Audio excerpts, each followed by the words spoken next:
Good morning, students. In this video, we'll discuss how the Constitution was written and what are peculiar features of Constitution.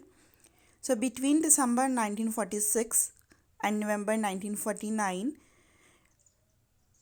Indian Constitution was written. So, it took a long time, 2 years, 11 months, and 18 days was taken to write the Constitution.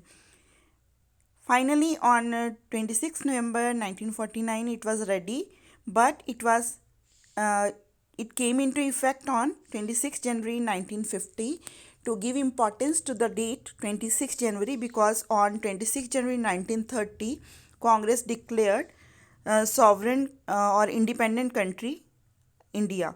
So, to give importance to that date, it was imposed on 26 January 1950. So now we'll discuss the main features. One feature of constitution was universal adult franchise. It means all the Indians above age of 21 should be given right to vote without any difference of caste, creed or religion.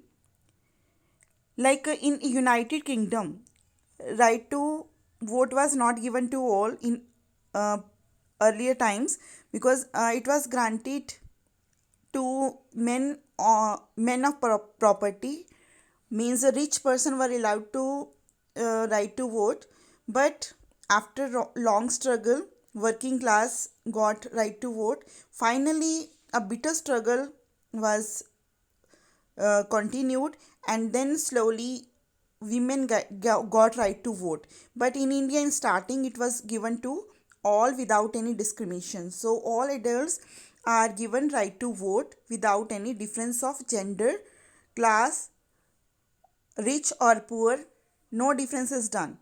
Second feature of the constitution was that it guarantees equality before law, means all the citizens regardless of their caste or religion, they are equal before the law. Some framers of the constitution were in favor of making India as Hindu state.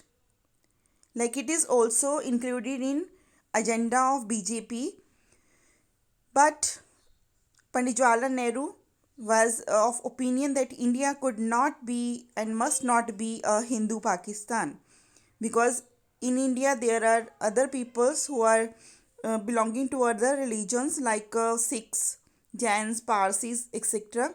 So finally it was decided that India will be a secular state without any difference of any religion. So all are equal before the law. Third feature of constitution was that it offered privileges for the poorest and most disadvantaged group of society. From the ancient time, some people were considered untouchables by upper caste Hindus. They were not allowed to enter in temples also. But after long discussion and debates, Constituent Assembly recommended that certain privileges should be given to the people which are called untouchables or Harijans because they are suppressed or uh, they are given injustice by the upper caste Hindus. So in constitution, seats are reserved to the untouchables in jobs and education. There are some other groups like Adivasis or scheduled tribes, scheduled caste, scheduled tribes, all are included in provision of reservation of seats in education field and jobs, because these privileges are granted by the constitution for the upliftment of the people which are suppressed in ancient times.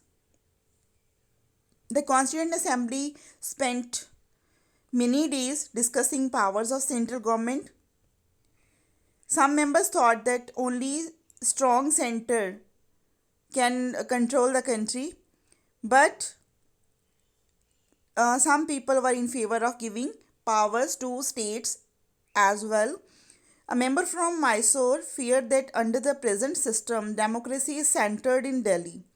So, at that time, when power was centered in Delhi, uh, is not good, and a member from Madras insisted that responsibility should be divided between center and state.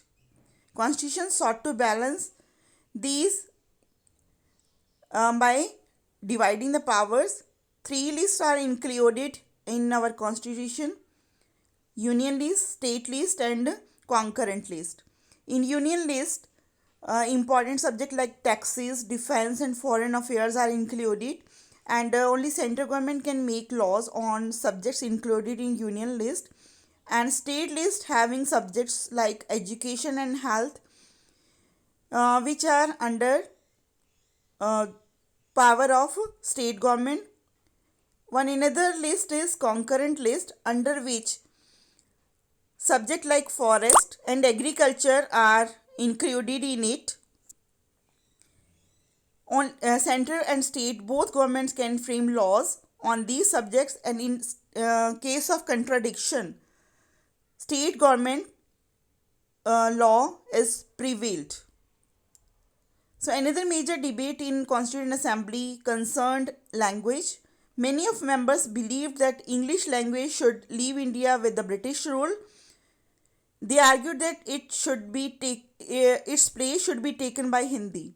However, those who were non-Hindi spoken people, they told that we will separate from India if Hindi will be official language. So finally, a compromise was done that Hindi would be official language of India, and English should be used in courts, services, and communication between state and other. And many Indian contributed to framing of constitution, but B.R. Ambedkar, who was chairman of drafting committee, was having important role in framing constitution. He is also called father of our constitution. And in spite of all contradictions, these important provisions were included in our constitution.